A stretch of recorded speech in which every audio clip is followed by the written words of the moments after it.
The notification seemed harmless. David C. Trimble started following you. Michelle smiled, tapped accept, and kept scrolling. She had no idea she just unlocked her front door for a stranger. Let me back up. My name is Michelle Fortson. I'm 26 years old, and until 8 months ago, I was living my dream in Denver. I'd spent 3 years building my interior design business from nothing, and Instagram was everything to my brand. Every story, every reel, every carefully curated grid post was another step toward the career I'd always wanted. My followers weren't huge, maybe 12,000, but they were engaged, they commented, they shared, they hired me. So when David C. Trimble's follow notification popped up on a Tuesday morning in March, I didn't think twice. I glanced at his profile the way I always did with new followers. Normal-looking guy, maybe early 30s, brown hair, average build. His bio said something generic about architecture and design. He had a few posts, mostly buildings and interiors, and he followed a bunch of design accounts I recognized. I accepted and forgot about him within seconds. The first comment came that afternoon on a photo of a mid-century credenza I just installed for a client.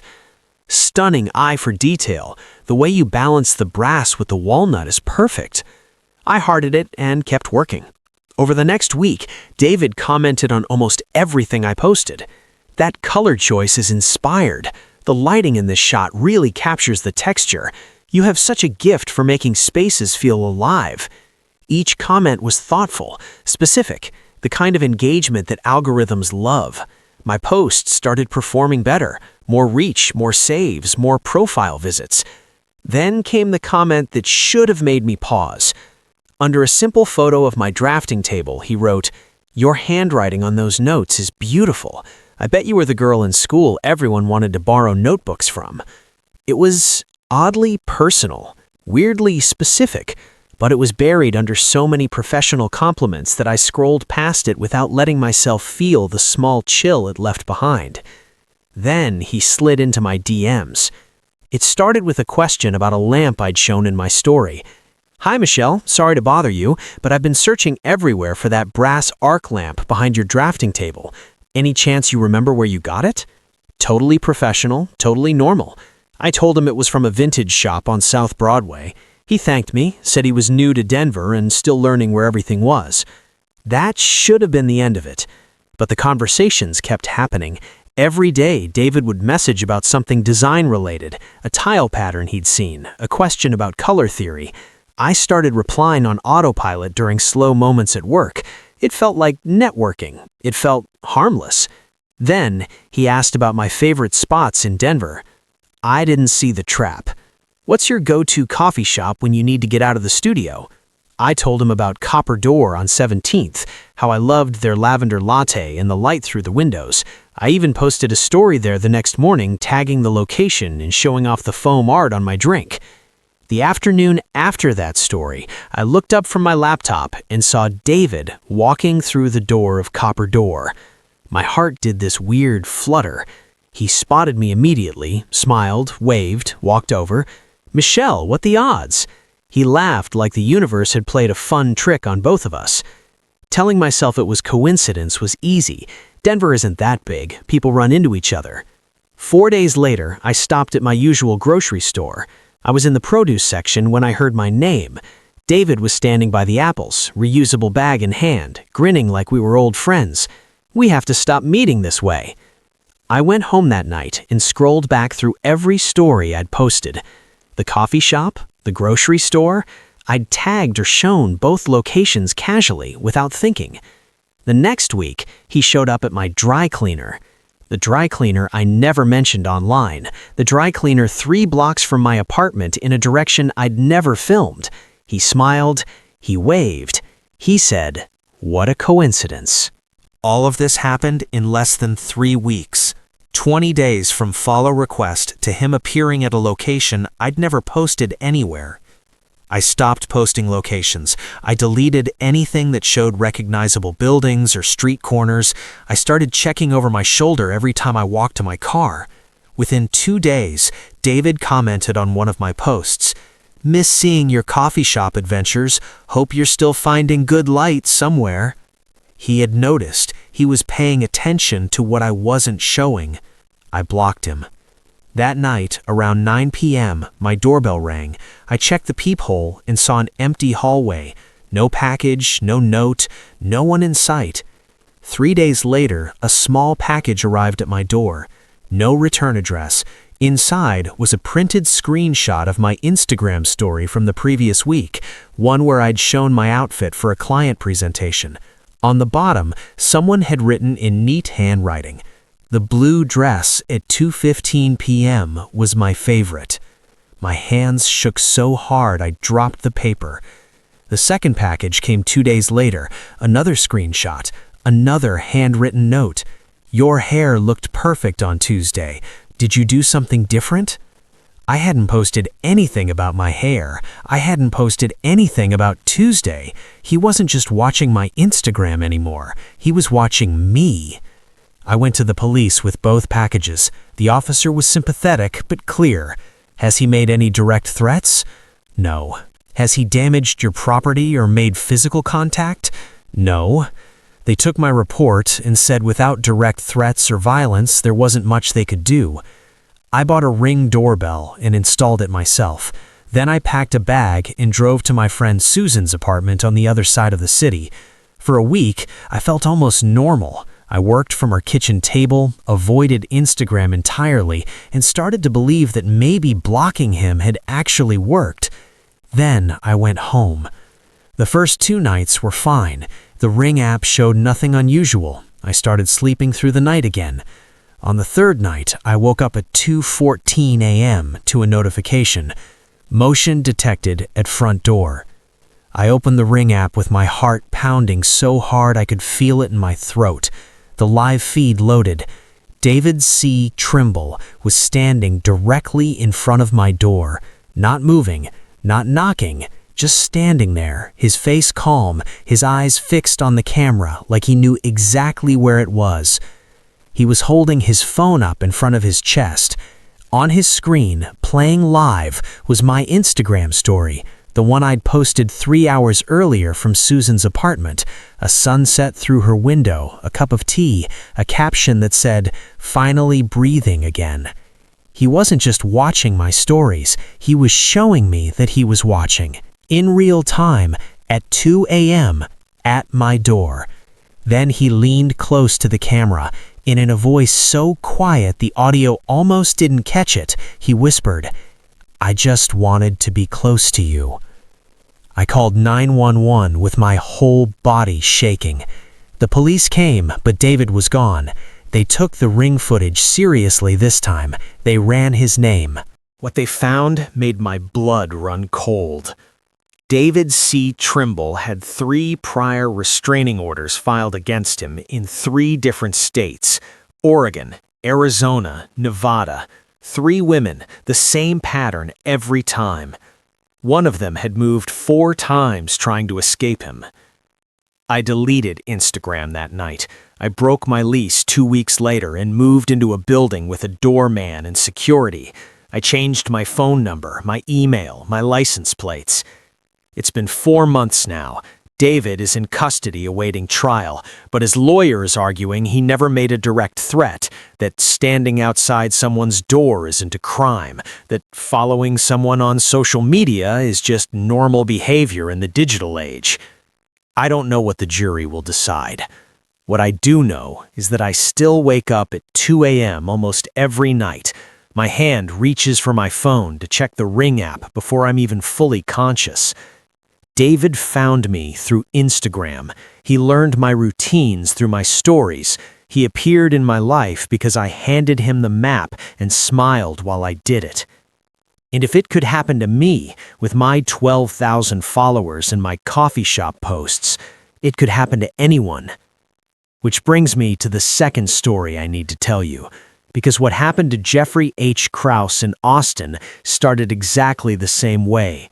A follow, a shared interest, a connection that felt safe. But Jeffrey's nightmare didn't end with someone standing outside his door. It ended with a knife. Story 2. The thing about being robbed at knife point in a crowded restaurant is that nobody notices. Not the couple 2 tables away sharing a bottle of wine, not the waiter refilling water glasses, not the hostess seating a party of 6 by the window. You sit there with a blade inches from your stomach and the world just keeps moving like nothing is happening. My name is Jeffrey Krause. I'm 31 years old. I work as a software developer in Austin, the kind of job that pays well but doesn't exactly set your soul on fire. So like a lot of people with disposable income and not enough excitement, I found a hobby. Mine was vintage watches. It started with my grandfather's old Omega Seamaster, the one he wore every day for 40 years until the day he died. After the funeral, my grandmother pressed it into my hands and told me he would have wanted me to have it. I took it to a watchmaker to get it serviced, and somewhere in that process I fell in love with horology. Within a year, I was hooked. Within 3 years, I had a collection worth more than my car. Instagram was where the community lived. I'd post photos of my pieces, share stories about how I acquired them, geek out over reference numbers and dial variations. The hashtags connected me to collectors all over the world. Watch collector, vintage horology, Rolex vintage. Every post was a conversation starter. That's how Renee J. Henke found me. Her follow request came on a Saturday afternoon in October. I checked her profile the way I always did. Her grid was full of beautiful watch photography, vintage Cartiers, early Patek Philippe's, a stunning 1950s Jaeger-LeCoultre Reverso. Her bio mentioned auction houses and estate sales. Her check-ins showed Christie's, Sotheby's, boutique horological events I recognized. She was the real deal, or at least that's what I thought. Her first comment appeared under a photo of my Omega Speedmaster Professional. Beautiful 145.012 reference. Is that the stepped dial variant? The patina on the indices is gorgeous. Most people just said nice watch. Renee knew the specific reference number, the dial variation, details only serious collectors notice. I replied with way too much enthusiasm. That opened the floodgates. Over the next 2 weeks, we messaged constantly. Upcoming auctions, vintage Rolex prices, pieces that got away. She mentioned she was new to Austin, had just relocated from Dallas and didn't know many local collectors. We should grab dinner sometime, she wrote. Compare collections in person. I'd love to see that Submariner you posted last month. The Submariner, my crown jewel, a 1965 model 5513 with the original gilt dial and a faded ghost bezel. I'd spent 2 years hunting for it and paid $43,000 at a dealer in Miami. I know a great steakhouse downtown. Saturday work? She sent back excited emojis and said she couldn't wait. I should tell you that I'm not stupid. I've read the stories about collectors getting robbed, about people being followed home from watch meetups. I chose a busy restaurant in a well-lit part of downtown. I told my roommate where I was going. I texted my buddy Marcus the address. I did everything right. It didn't matter. The restaurant was packed when I arrived. The hostess sat me at a table near the center of the room, surrounded by people on all sides. I felt completely safe. Renee walked in about 10 minutes later, blonde, maybe early 30s, sleek black dress. She smiled when she saw me, warm and genuine. We hugged like old friends. For the first hour, everything was perfect. She asked about my grandfather's Omega. I told her the story. We ordered steaks and wine and talked about the Austin collector scene, about which dealers could be trusted. Then she asked to see the Submariner. I was wearing it, of course. I held out my wrist and she leaned in close, examining the dial, the bezel, the aged lume plots. This is even more beautiful in person. She pulled out her phone and asked to take pictures for her notes. I said sure. She even asked me to take it off so she could photograph the case back and serial numbers. I handed her my watch without hesitation. She cradled it carefully, photographed every detail, then placed it back in my palm. You're so lucky to have found this. We ordered dessert. We talked about hitting an estate sale together the following weekend. Then Renee excused herself to use the restroom. 5 minutes passed, then 10. I texted her, "Everything all right?" No response. At 15 minutes, I was watching the hallway when I noticed 2 men walking toward my table, both wearing suits, nice ones, one tall and thin with graying hair, the other stockier, younger, built like he spent serious time in a gym. They sat down across from me without asking. "Hi, Jeffrey," the tall one said. His voice was calm, conversational. "We need to talk about your watch." For a second, I thought they were collectors, friends of Renee's maybe. Then the stocky one opened his jacket just enough for me to see the handle of a knife tucked into his waistband. The air conditioning hit the back of my neck like ice water. Somewhere behind me I heard silverware scraping against a plate, someone laughing at a joke. The smell of grilled meat and expensive wine filled my nose, while my entire body went rigid. "Here's how this is gonna work," the tall one continued. "You're gonna take off the watch. You're gonna hand it to my friend. Then you're gonna give us your wallet. After that, you're gonna sit quietly and finish your dessert, and we're gonna walk out the front door. Nobody gets hurt, nobody makes a scene." I couldn't breathe. My heart was slamming against my ribs, but when I looked around, nobody was paying attention. Just three men having a conversation over coffee and tiramisu. The stocky one shifted, letting his jacket fall open another inch. The knife handle glinted under the pendant lights. "The watch, Jeffrey. Now." My fingers were shaking so badly I could barely work the clasp. The Submariner slipped off my wrist. The tall one picked it up and slid it into his jacket pocket like it was nothing, like it wasn't 2 years of searching and $43,000 and my grandfather's memory. "Wallet." I handed it over. He took the cash and credit cards, set the empty leather shell back on the table. "Good man." He stood, buttoned his jacket, smiled. "Enjoy the rest of your evening." They walked out the front door. No running, no urgency, just two businessmen leaving after dinner. I sat there for what felt like hours. The waiter came by and asked if I wanted more coffee, and I heard myself say no thank you like a normal person. Then I walked to the hostess and told her I'd just been robbed. The next 2 hours were a blur of police questions and security footage. They found Renee on the kitchen cameras, walking out the back exit with the two men about 3 minutes before they approached my table. She'd timed it perfectly. The detective, a tired-looking woman named Harriet Olmsted, had seen this before. 12 of these in 18 months, she told me, all targeting watch collectors. They find you through Instagram hashtags, build a relationship, suggest meeting in person. By the time you sit down to dinner, they know exactly what you're wearing and what it's worth. She showed me Renee's Instagram profile. 3 years of posts, hundreds of photos, every single image stolen from a woman in Portugal who had no idea her photos were being used. I asked about my watch. She shook her head. "These crews move fast. Your Submariner is probably already on its way overseas. Hong Kong, Dubai. I don't want to give you false hope." The insurance company was worse. My homeowner's policy covered theft only if property was forcibly taken. Handing over my watch voluntarily, even under threat, didn't qualify. I'd surrendered it. My choice. $45,000. Gone. Unrecoverable. Uninsured. I deleted Instagram 3 days later. My roommate helped me box up the rest of my collection and move it to a safety deposit box. I couldn't stand looking at the watches anymore. It's been 6 months. I still wear my grandfather's Omega sometimes, but only at home. When people ask about my hobby, I change the subject. The crew that robbed me is still out there. Detective Olmsted calls with updates that aren't really updates.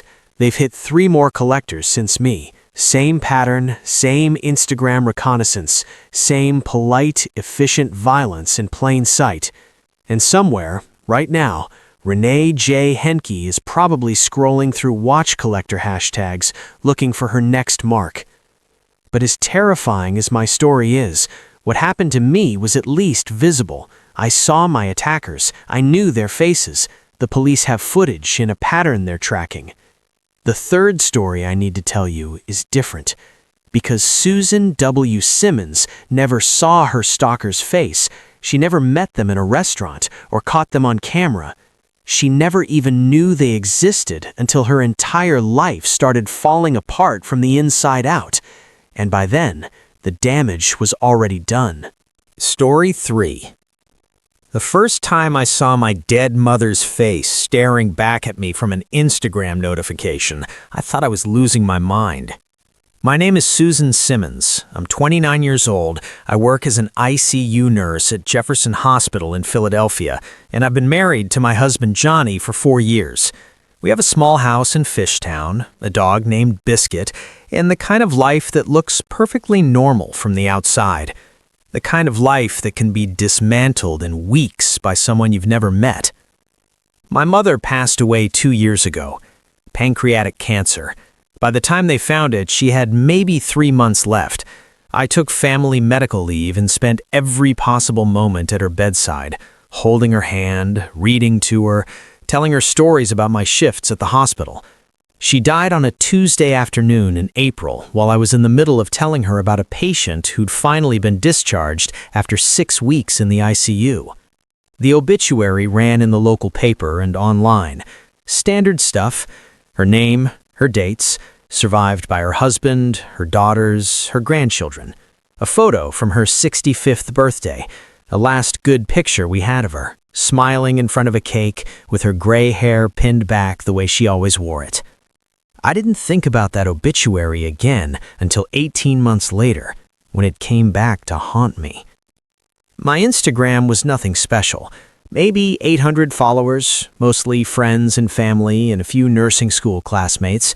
I posted travel photos from our vacations, pictures of meals I was proud of, the occasional nursing meme that made me laugh after a brutal shift. Nothing controversial, nothing that should have made me a target. The follower request came on a Thursday evening in September.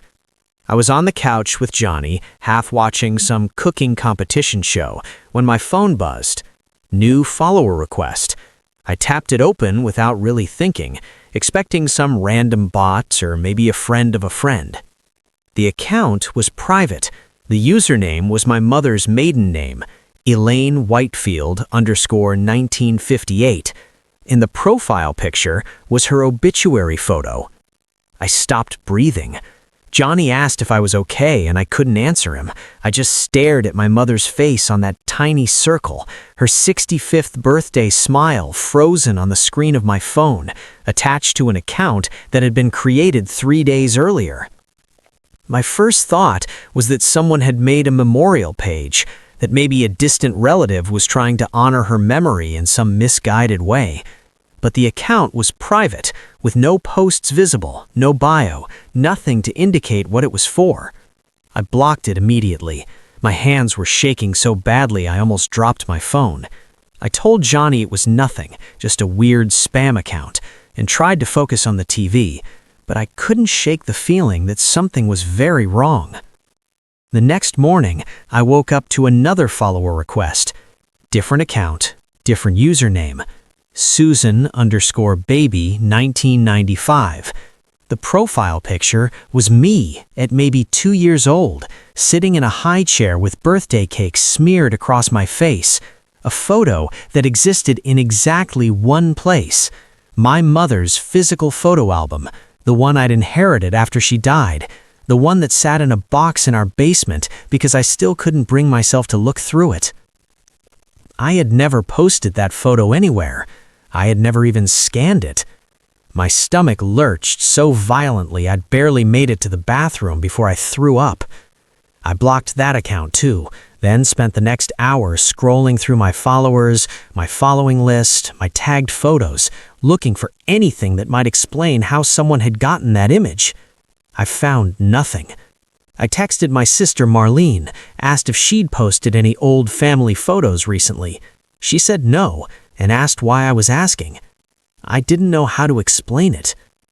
Over the next week, the accounts kept coming, one every day, sometimes two. Each one used a different photo from my past, my first communion, my high school graduation, a snapshot from a family reunion when I was 12, my parents' wedding photo with my face circled in red marker. Photos I had never digitized, Photos that existed only in albums and shoeboxes scattered across my family's homes. Someone had gotten their hands on our physical memories and was using them to torment me. I started documenting everything, screenshots of every account, every username, every profile picture. I reported them to Instagram, but the responses were automated and useless. "We've reviewed your report and found that this account doesn't violate our community guidelines." The accounts weren't posting anything, they weren't messaging me, they were just sitting there, requesting to follow me, forcing me to look at my own history weaponized against me. Then, they started spreading. Johnny came home from work one evening looking confused and a little disturbed. He showed me his phone. He'd received a follower request from an account called Johnny_deserves_truth. The profile picture was our wedding photo, with my face scratched out in red. The account had sent him a DM. "She's not who you think she is." My sister got the same message that night. So did my coworker, Priya. So did 3 of my nursing school friends. So did my Aunt Barbara, who I hadn't spoken to in years. "She's not who you think she is." Johnny asked me what was going on. I sat at our kitchen table and told him everything, showed him my folder of screenshots, tried to explain that I had no idea who was doing this or why. He believed me. At least, I think he believed me. But there was something in his eyes that hadn't been there before. A small seed of doubt that I could see taking root. The next escalation came at work.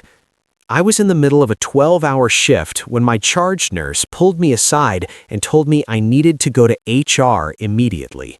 No explanation, just go. In the HR office, a woman named Deborah Klein sat across from me with a printed stack of papers. She told me they'd received an anonymous email claiming I had falsified my nursing credentials, that my license was fraudulent, that I had lied on my employment application. "We're required to investigate all credentialing concerns," she said in a tone that was carefully neutral. "You'll be placed on administrative leave while we verify your documentation." I sat there in complete shock, trying to explain that my credentials were real, that I'd worked my way through nursing school, that I'd passed my boards on the first try. Deborah nodded and made notes and told me I'd need to surrender my badge before leaving the building. I walked out of the hospital in the middle of my shift, my scrubs still on, my ID badge confiscated. My coworker Harriet Olmsted caught me in the parking lot and asked what happened. I couldn't even form words. I just shook my head and got in my car and drove home in a daze. The investigation took 2 weeks. 2 weeks of sitting at home, unable to work, watching my bank account drain while bills piled up. 2 weeks of fielding calls from friends and family asking what was going on, why strange accounts were messaging me about me. The HR investigation cleared me completely. My credentials were verified, my license was valid, my employment records were spotless. But when I came back to work, something had changed. People looked at me differently. Conversations stopped when I entered the break room. Harriet told me quietly that rumors had spread, that some people weren't sure what to believe. You know how hospitals are. Once something gets into the gossip chain, it never really goes away. Meanwhile, my marriage was fracturing. Johnny started checking his phone more often, tilting the screen away from me when he scrolled. One night I asked him directly what was wrong, and he showed me his Instagram DMs. Dozens of messages from different accounts, all with profile pictures of women. Beautiful women. Provocative photos. But every photo had my face edited onto the body. The messages were explicit. Graphic propositions, offers to meet up, claims of a secret affair. Some of them referenced specific dates when Johnny had been out of town for work, implying I had been unfaithful while he was gone. "I know these aren't real," Johnny said. His voice was flat. "I know someone is doing this to mess with us, but I can't stop seeing them. I can't stop wondering why someone hates you this much." I didn't have an answer for him. The police got involved after I filed a formal report. A detective named Margot Selby took my case and assigned it to their digital forensics unit.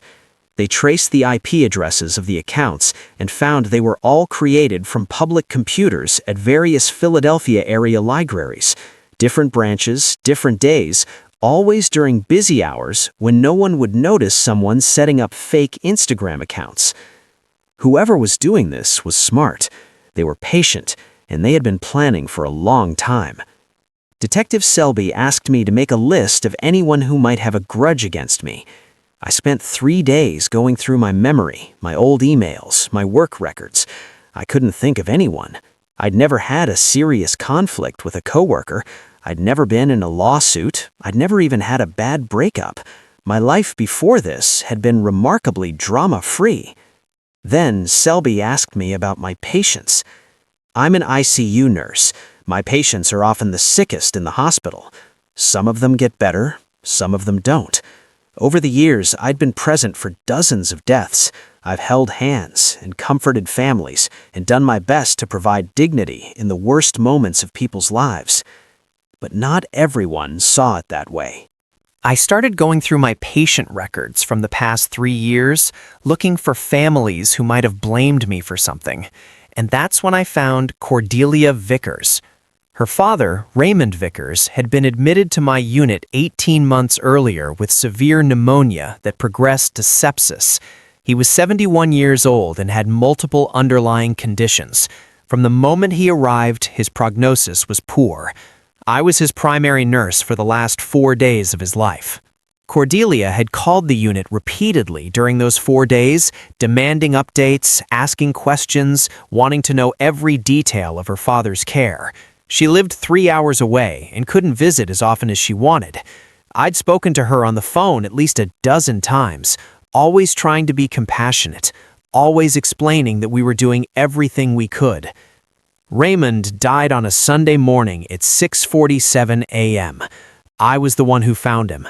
I was the one who called the code. I was the one who called Cordelia to tell her he was gone. She didn't make it in time to say goodbye. On the phone, her grief had turned to rage. She screamed at me that I should have called her earlier, that I should have known he was about to die, that I'd stolen her chance to be with her father at the end. I'd tried to explain that his decline had been sudden, that there was no way to predict the exact moment, that I was so sorry for her loss. She'd hung up on me, and I'd never heard from her again. Until now. Detective Selby pulled Cordelia Vickers' records and found a trail of digital breadcrumbs that led directly to her. She'd been building fake accounts for 18 months. She'd befriended my estranged Aunt Barbara on Facebook using a fake profile, gaining access to family photos that Barbara had scanned and posted in private albums.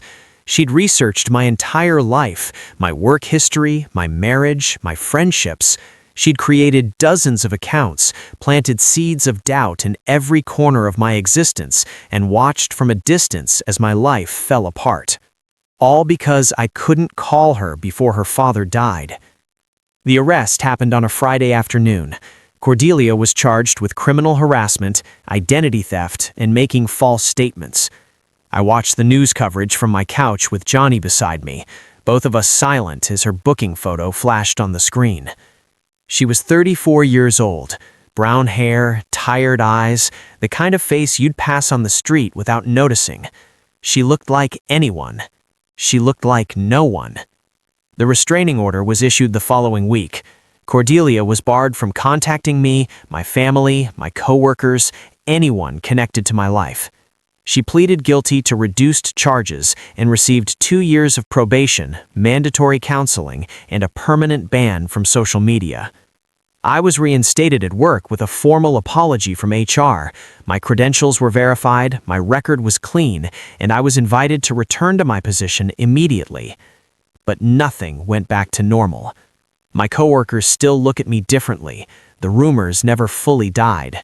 Every time I walk into the break room, I wonder who still believes the anonymous accusations, who still suspects that there might be some truth to the lies that were spread about me. Johnny and I are still married. We're working on it, but there's a distance between us now that wasn't there before. Sometimes I catch him checking his DMs when he thinks I'm not looking. Sometimes he asks questions about where I was or who I talked to, and I can hear the doubt underneath the words. He says he trusts me. I believe he wants to, but Cordelia planted something in his mind that I don't know how to remove. I deleted my Instagram the day after the arrest. I can't look at the platform anymore without feeling sick. I can't look at old family photos without wondering if someone is going to weaponize them against me. My mother's album is still in that box in the basement, and I don't think I'll ever be able to open it again. Every new follower request on any platform makes my heart stop. Every notification could be the start of another nightmare. Every stranger who glances at me too long makes me wonder if they've seen my face somewhere, attached to some lie I don't even know about yet. Cordelia Vickers is out there somewhere, on probation, banned from social media, supposedly in counseling. The restraining order says she can't contact me, but restraining orders are just paper, and paper doesn't stop someone who spent 18 months systematically destroying a stranger's life because grief turned to obsession. 3 stories, 3 follows, 3 lives that will never be the same. Michelle still wakes up at 2 a.m., checking her Ring app for shadows at the door. Jeffrey still flinches when anyone asks about watches, still sees the knife handle glinting in his nightmares. And me? I still scan every room I enter, looking for a face I've only seen once in a booking photo. Still wonder if the next notification will be the one that tears apart whatever I've managed to rebuild. They say social media connects us. They say it brings people together. But sometimes what it brings is a predator who's been watching, waiting, building a file with your name on it. And by the time you realize someone's been following you, it's already too late to close the door. So the next time your phone buzzes with a new follower notification, ask yourself one question before you tap accept. Do you really know who's on the other side?